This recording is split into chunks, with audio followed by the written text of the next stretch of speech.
Before I start this video, this is an extension of the greatest image on the internet's Smile Dog episode. I don't go into Hauntology in depth like I do here, but I would still watch that video to get a little bit more context. There also might be a slight disparity in the quality of editing after a certain point, because I'm doing this literally the day before Halloween, and I just had some great ideas and things I wanted to write out, and this video might be longer than the greatest image on the internet video. So, go watch that video and enjoy.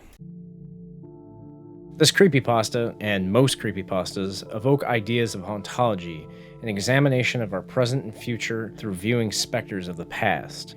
In simpler terms, hauntology is about what is there without actually being there. Hauntology is a portmanteau of ontology and haunting and was first introduced by French philosopher Jacques Derrida in his work Spectres of Marx. Derrida used the term to describe the phenomena of Marx's presence still pervading Western society. Creepypasta's use of hauntology stems more from their cultural origins. Creepypasta's use of intellectual property and bait for nostalgia came from a need to use the internet as a valid storytelling medium. The internet's propensity for unverified information led to stories like Squidward's suicide being extremely popular, not in part to its source material, but how the internet allowed for its proliferation. There has never been a verified author for the story, and despite how clearly fictional it is, people were led to believe it was real due to its ambiguous origins. Unlike popular stories from the likes of someone like H.P. Lovecraft, which are well documented, Squidward's suicide relied on the medium of the internet to tell half of its story through text and the other half through speculation.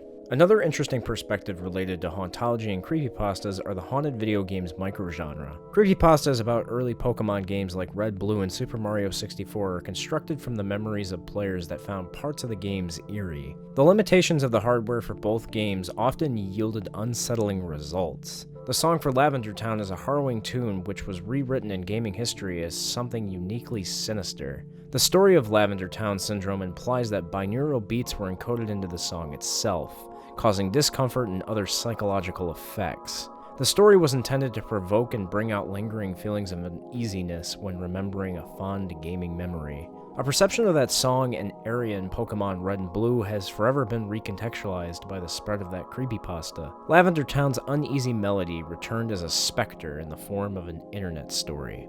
As recent as 2020, we've seen Super Mario 64 make its rounds back in the form of alternative reality games and the iceberg trend. Every copy is personalized is a perfect example of hauntology. This tiny phrase evoked memories of people's first time with Super Mario 64. While we can empirically prove that no copy of Super Mario 64 is personalized, people believe this phrase evoked hidden feelings of uneasiness about the game that they had. Their memories of Super Mario 64 were tainted, for a lack of a better word, with the ideations of catered experience. People started reminiscing about how empty and creepy Mario 64 felt, how it gave them feelings of unease while playing. Some argued these feelings about their memories were just recontextualized by these recent trends. However, the loneliness in Super Mario 64 was just a byproduct of hardware limitations. Populating Super Mario 64 with more NPCs was a pipe dream. It's been proven that the code was quite sloppy due to how Nintendo handled making their early Nintendo 64 games. Even then, this feeling of loneliness in the game has been talked about way before recent hauntings of our memories. Games that came after Super Mario 64 made us reconsider how we look at the game to begin with, and as such, a new way to spike fear and unease into our perception of the game. With these examples in mind, creepypastas beckon our deep cultural memories by either recontextualizing them as short internet fiction or some type of alternative reality psychological game. Let's look outside of video games for a minute and look at arguably the most popular creepypasta character, Slender Man. Slender Man serves as the quintessential example of analog media haunting our digital world. Slender Man's conception was entirely about the haunting of old pictures, evident by its place of origin, Something Awful's Create Paranormal Images thread. Old, manipulated photographs are used for the medium of horror frequently to remind us of the time past and our inability to see what might have been lurking around in front of us the entire time. The adoption of retro aesthetics, especially used in art to evoke hauntology, often allowed more interactive forms of storytelling. From the perspective of a spectator, having seemingly innocuous photographs turn sinister once you notice an incomprehensible shape lurking in the background evokes a specific feeling of fear, one of frantic speculation. It makes you wonder, Was this tall figure always around?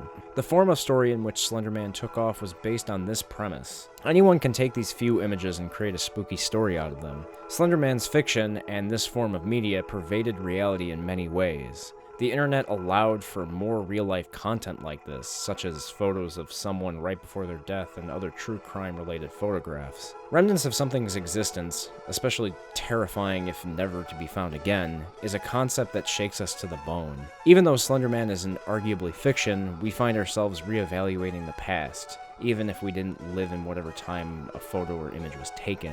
Like the act of adding salt to any dish to add flavor, the memories of an image can evoke a place and time, which in turn become laden with sinister or uncomfortable thoughts. The corruption of our cultural memory of this time and place is what amplifies the horror of these images.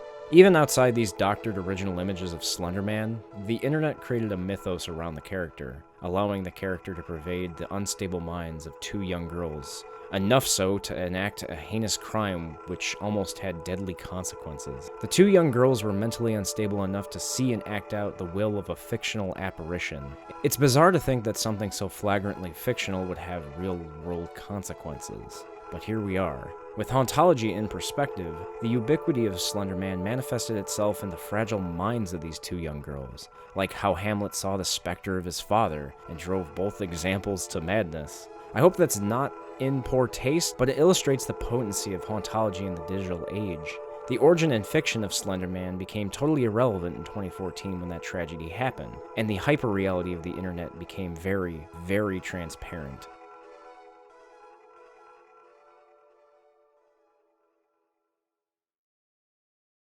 NormalPornForNormalPeople.com is where Hauntology almost exclusively engages with the digital age. This creepypasta has been lost to time and is a product of the era, but it's a great example of Hauntology in the internet. This pasta is also somewhat prophetic, as it predicted our innate fears about the deep and dark web way before its mainstream attention. The story chronicles the experience of an internet denizen that goes over his experience of the eponymous website. The narrator navigates through the poorly designed website, only to end up finding an assortment of video files that are mostly absurd but are sinister underneath. It isn't until the narrator encounters the last video, useless.avi, where he witnesses a woman mauled to death by a chimp. While creepypastas often attempt to dramatize the events for the sake of storytelling, this creepypasta is so blunt in its presentation. It's just the account of someone's experience with the website with no pretense. The final sentences of the pasta read more like a historical account. The only proof that NormalPornForNormalPeople.com ever existed was a few screen caps people took, and videos from the site that people saved and uploaded on torrents, the most popular of which being useless.avi, which found its way onto a few gore sites. Wherever you upload them to, all the videos from NormalPornForNormalPeople.com get deleted after a while. While this is obviously fiction, our inability to totally disprove it lets us relive the memories of charting unexplored territory on the internet. All of us, to varying degrees, have encountered content on the internet that makes our stomach churn. The narrator of this story found files with sinister content. The ability to copy and proliferate a video file around the internet is enough to create an urban legend.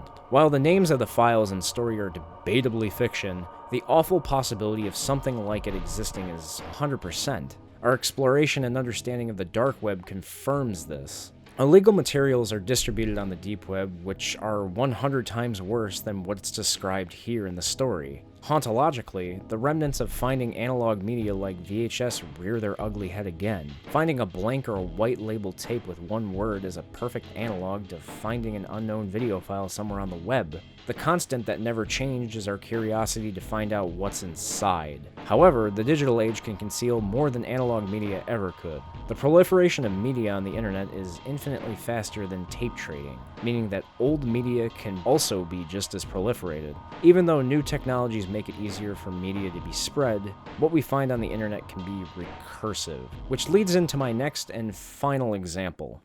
Jeff the Killer is the origin story of a psychopathic murderer. Its unoriginality doesn't lend itself nicely to the story, but the medium it's told in sure does, allowing for a very interesting examination of its hauntology. Setting aside the context of the image, which is ambiguous in origin and has been debated with the truth still far out of reach, Jeff the Killer is just a callback to 80s slasher and horror villains, just with a slight hint of anonymousness. That's not even a word. Fuck it. While the image itself is scary, it isn't too far off from what we see from horror designs. In fact, I can argue that it's just a poorly photoshopped knockoff Ghost face. Jeff the Killer evokes our deep cultural memory of horror from that time, but with an added sense of interactability. You can copy and paste the story anywhere, and anyone can read it in any format. You can't do that with Halloween or Friday the 13th. You have to either get a VHS copy or a DVD or, illegally distribute it. With creepypastas in general, the medium is the message. While engaging with the text, we all must suspend our disbelief to truly enjoy and immerse ourselves with the medium. Even though 80s horror was fiction, our enjoyment came from being scared by the monsters that were constructed on the silver screen. Jeff the Killer functions the same way fundamentally, but in the theater of the mind. His design and origin story are subtly wrapped up in 80s horror ephemera, and I'm certain I'm not the only one that's come to this conclusion, but that must be due to how time has treated the story and image. This isn't really scary anymore. There's a sense of cheesiness and lack of true craftsmanship that is unlike Smile Dog to Jeff that makes you wonder if there was a lost future where Jeff the Killer and Freddy Krueger were swapped. Smile Dog and Jeff the Killer are from the same era, but one persisted past the questionable nomenclature. Viewing through the lens of Hauntology, Smile.jpg is an analog to the anxiety brought upon by the advent of the internet's omnipotence in our daily lives and the influence it has over every little thing we do. Spread the word is effectively the internet's influence pervading us, and in the story, the internet influenced them so negatively it destroyed their mental health. The broader influence of the internet is harder to comprehend today. We can parse our thoughts and speculate as to how it's changed our lives, but it's become so rapidly influential that it almost supersedes us or logic itself. Smile Dog may be an analog to something more sinister, people understanding and misusing their influence on the internet. Smile Dog is essentially the internet's sinister side manifested.